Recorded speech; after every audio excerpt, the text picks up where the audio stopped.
Hey guys, it's Spacey Sims, and we are back where we last left off with Cinders. And okay, so Carmosa just yelled at us, blah blah blah. She's a witch, and we're waiting in the hall, and it's a few hours later. Uh, Obviously, I'm recording this right after the last part, so finally, it's so clean you could positively dine from it. I'm tired, but it's still better than washing all those dishes was. I hate doing dishes. She said wait for me out in the hall, but I guess we're cleaning the hall. Okay. So I was like, were we just sitting in the hall for a few hours? We're cleaning.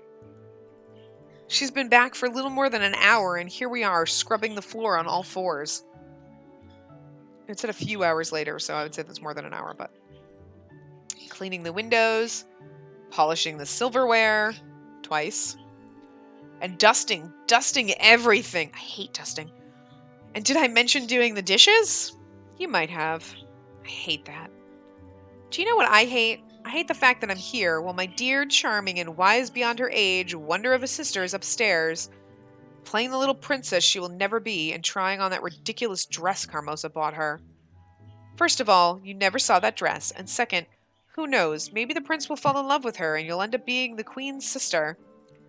I doubt even that amount of noble blood can make a person dense enough to fall for Gloria. Although, maybe if she kept silent? You're terrible. Besides, for all we know, the prince could be denser than lead. Also, I didn't know you cared about balls and dresses. Compared to this, I think I prefer the royal circus. What are you two blabbering about this time? Wondering why the hall isn't sparkling yet? Well, then stop talking and get to work.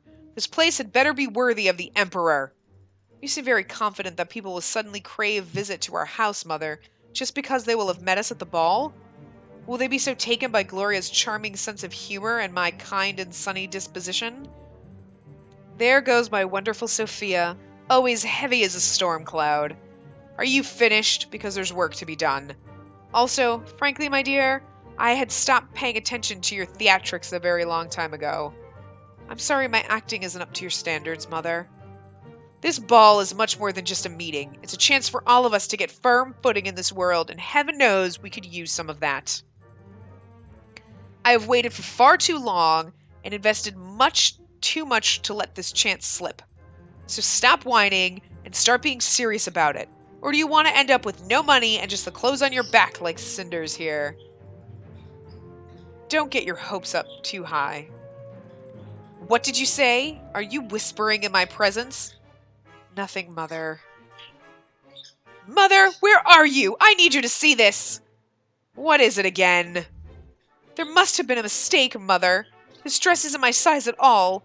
It's too long. I'm sweeping the floors with my every move. And if I ever have to dance in it, I risk serious injury. Or worse. It looks like the same damn dress she was wearing before. Wow. Personally, I think you look very pretty, Gloria. Very pretty indeed. Have your fun at my expense. You love to see me like this, don't you? Yes, I think I'm beginning to like it too, though the floors are already swept, I'm afraid. What is this? Demons, the man is clearly an amateur. I gave that crook all the numbers and made sure he got them right several times. I'm sorry, Mother, but I can't go wearing this. What are we going to do? Oh, this horrible dress. It's gorgeous, frankly. I love it. No reason to lose your head, Gloria. Perhaps visiting the tailor without you was a mistake after all. But we can still salvage the situation. There's still time. We'll all go to the tailor tomorrow and make sure he gets it right this time. A trip to the tailor? How very entertaining. Stop whispering behind my back and try your dress on. We have to know if it fits.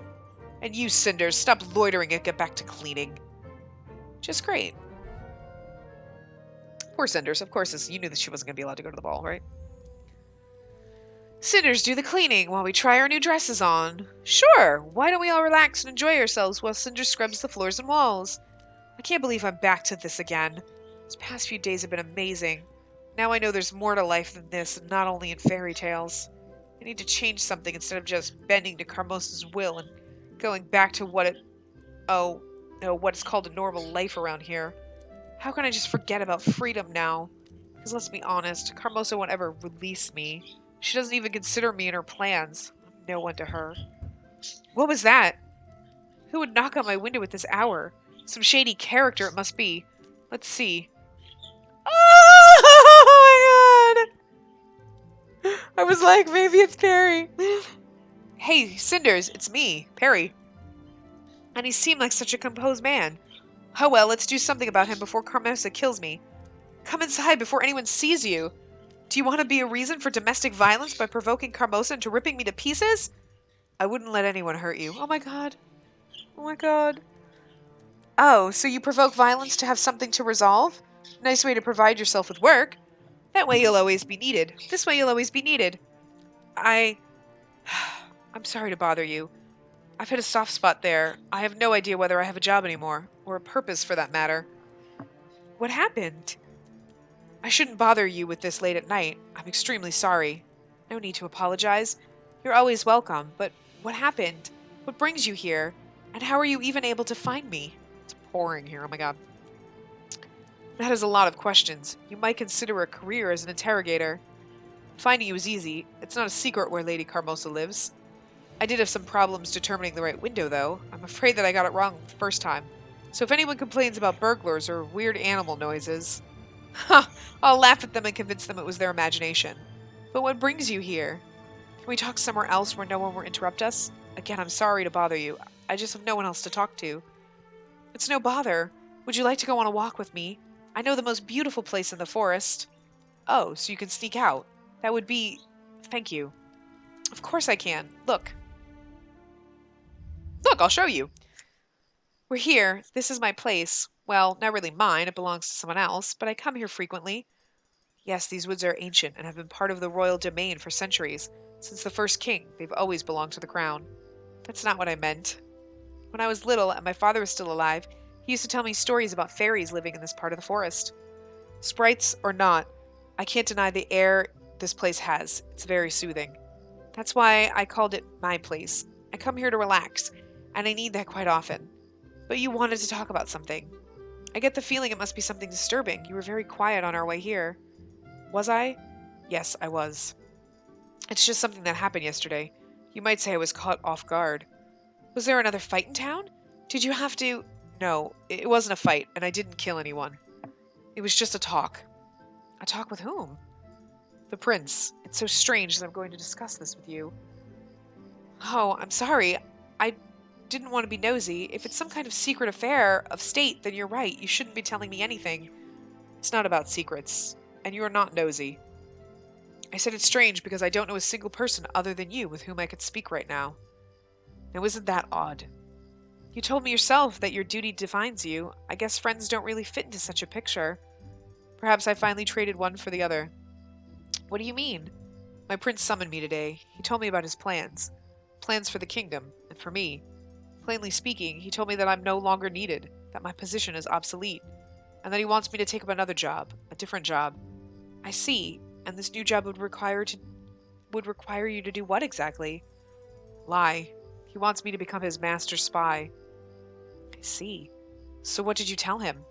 That I will think about his proposal. I can see you're very upset about this. Why is that? I thought you wanted to serve and protect the future king. And yet, you're clearly conflicted. That's what makes it so upsetting, the fact that I can't make a choice. I know my duty, and I honor my allegiance. He's my prince, and he has my sword and my bow. But not necessarily your forked tongue? Yes, I'm not made for intrigues and court politics, and even if I were, I don't think it's an honorable kind of duty. It must have been difficult to hear your liege ask you to accept it then. Not only that, he also said that's no need for my current service. But this is everything I know, everything I am. I trained to be the captain like my ancestors before me, since I was a little boy. How am I supposed to change all of that for a hooded cloak? I don't know. It does sound like a life-changing decision. Maybe I should simply retire. Leave the scene before I become a joke? The prince gave me that option as well. Whatever his reasons may be, I'm sure this wasn't an easy decision for the prince either. He did give you a choice after all. Carmosa doesn't ask me what I want. From what I gathered, you're more than just a subject to him. Perhaps you're right. So what would you choose if you were given the same choice? I kind of feel like if I were him, I would retire because he's not good at lying, and I don't think he would be happy, and he would probably not be able to do his job well because it's not something he wants to do. He's done a lot of service for the king, and the prince. And, the prince is giving him the option. He's not forcing him. I think he would understand, so I would say retire. If you really want to know my opinion, I think you should retire. Really? Why is that? Well, it's obvious to me that you served your liege outstandingly, and you really earned some time off duty. Time's changed, and your mission is accomplished. You made it, and now it's time for you to rest and think about yourself, your life, and what do you want to do with it? You're being very nice while calling me a useless relic of the past at the same time. Don't be ridiculous. A man of your skills, I'd say the world is wide open right there in front of you. I also think that the prince must realize this. That's precisely why he presented you with a choice in the first place. I don't think I'll be making up my mind yet. This is simply too new. There's something else, too. I've always thought about myself as a man of duty and honor. You might have mentioned that in our conversations, yes? That's exactly how important it is. It was for me. I'm sorry, I got confused there for a second. I was like, but now that I'm given a new duty, I have trouble accepting it. And I think I know why. You do? Yes, it's because I'm not a man of duty at all. I'm a man of the sword. And that's what's been making me so devoted to royal service. But once it's gone, I'm not so good at taking orders from the prince. It wasn't honor that kept me at his side. It was pleasure. I was doing my duty because I was enjoying it. Which I'm guessing is a bad thing? Of course it is. Duty and honor stem from discipline and self-sacrifice, not preference. But doesn't fun make things, well, funner? Apparently, yes. Besides, you're obviously very good at being one thing, a warrior.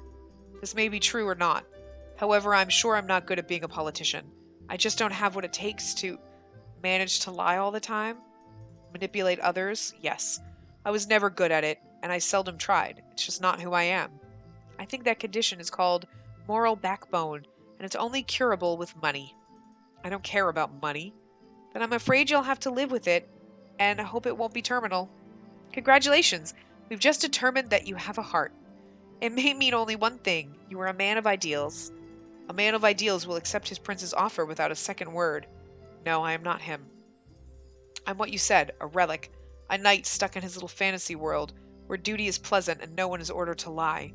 I want to follow my code, which tells me to obey, but I can't obey because it means I'd have to break another kind of code. But it may be all just a front, because apparently I only do things for fun. All right, now this is just too much. Stop this right now. You only get so angry about it because it's important for you, and the fact that you're not allowed to take it lightly speaks of your merit. You think so? I'm sure of it. You feel the need to disobey because it clashes with your innermost intuitions about what's right and what's wrong. You simply discovered honor beyond duty. I can easily understand that. It does make sense when you put it that way. It means I shouldn't accept the offer, but I shouldn't also abandon my knighthood. I know what's right, and I should stick to it. The world still needs knights with the changes coming. I think it could actually use more of them. Thank you for your words. You gave me more than I expected. It does seem clearer now. I'm glad to have helped. Maybe it is indeed time for me to end this kind of living. Perhaps my mission, my family's mission, is over. Maybe I should just live, find myself the right woman, focus on being a good man. Although the right woman part may be a bit challenging.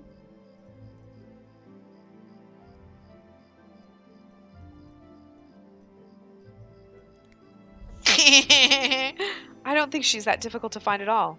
I think she's closer than you think. Huh. My neighbor, perhaps? Oh, you mean yourself. Leaving this charming place with a talented warrior who's also very easy on the eye and happens to value my judgment? I know of worse fates than that. This kind of life you speak of. Yes, I can see it vividly. Only now I understand how determined you are to flee from your house. It's true, but it's also true that I could do it in several ways. And the one having you in it is exceptionally attractive to me. Are you serious about it? I think we're both equally serious about wanting to say goodbye to both this town and our duties. Yes, I can see that now. It does sound tempting, leaving all this behind and just trying our luck.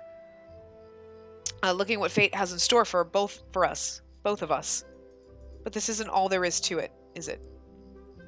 Oh, what do you mean? I hate to be asking you this. But did you just steer this entire conversation to make me aid you with your goals? It does seem a bit like that's the case, but I'm not sure.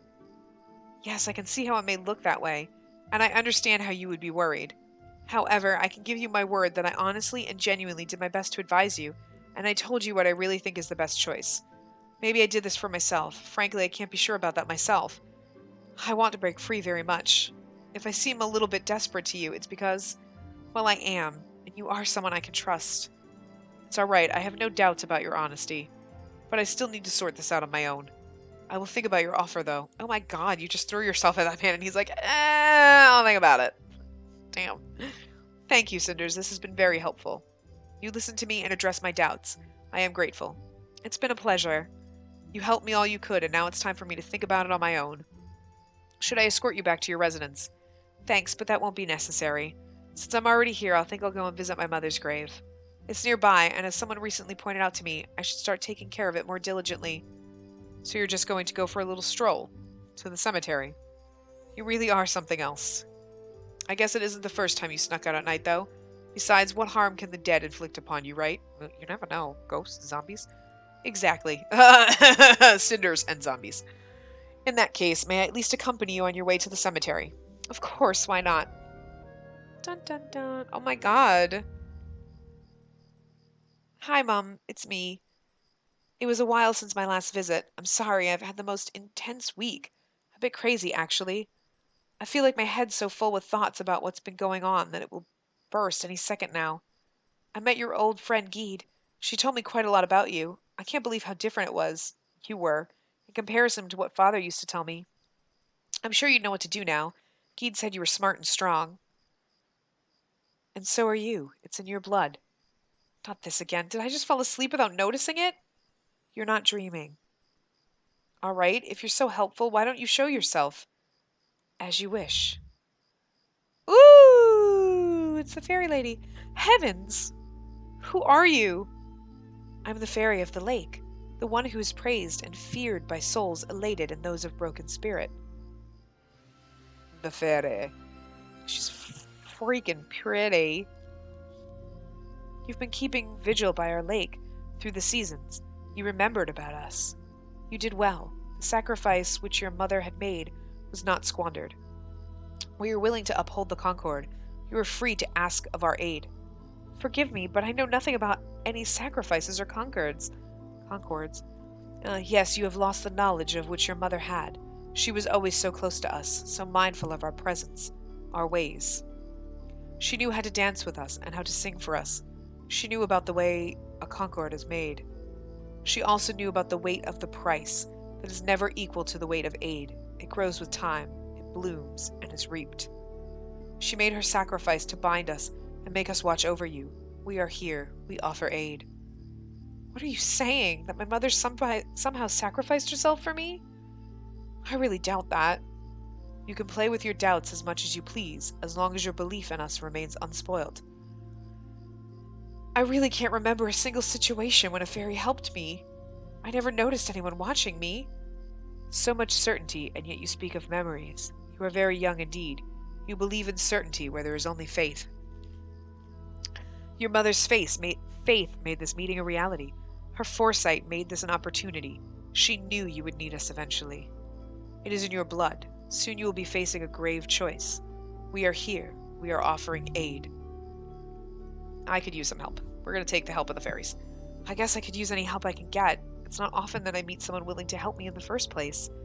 Aid carries weight. Heavy may be the price. Aid carries weight. Heavy may be the price. I feel like that's like such a Yoda thing. I'm just like, I can't do a Yoda voice, I'm sorry. It tends to flourish with time. Like fate, it is a living thing. I understand. I think that sometimes we have to deal with the unknown and take the risk. If Mom was brave enough to take this plunge, I am too. I will pay the price. Maybe I should back up. You spoke like your mother. Yes, your blood is one. You are forged like her. Soon you will need us. If you are indeed ready to carry the weight, we will make a concord with you. You will receive aid. It's good to know. I'm sick of having to do everything on my own. Even if it's better or safer, I still miss just being able to lean on someone or something else. Also, I'd be a fool not to take this opportunity, even if it does sound a bit dangerous. Your path is unfolding. Soon you will have to act and make a choice. You will be guided by your blood and nature. When it will come to pass, we will be waiting for you. I still can't believe it, any of it, and yet your blood speaks otherwise. You are your mother's daughter. Your fate has brought you to the lake, and the lake is watching you. Creepy. You keep on repeating things like that, but why me? What makes me so special? Special? What can be special for fate? No, you are simply a thread like all threads. You deem your own pattern special. Oh, you deem your own pattern special simply because it is yours. I guess it does make sense. Now go home and rest. The time of change is upon you, and you will need strength to carry its weight. We will be ready. Boo. We're gonna save. Whoa, okay, no, quit. Okay, sorry. Alright. So I'm going to wrap this part up here. I hope you guys are enjoying this. Oh my god, this is so long. I actually love this, that it just seems to take a while and it's not like over in like an hour. I mean, it's been quite a lot. We're at like, what, 9 or 10 parts now? I don't know. Yeah, this is either 9 or 10, I'm not sure. But anyway, yep, I will see you guys next time. Remember to give the video a big thumbs up and subscribe to see more.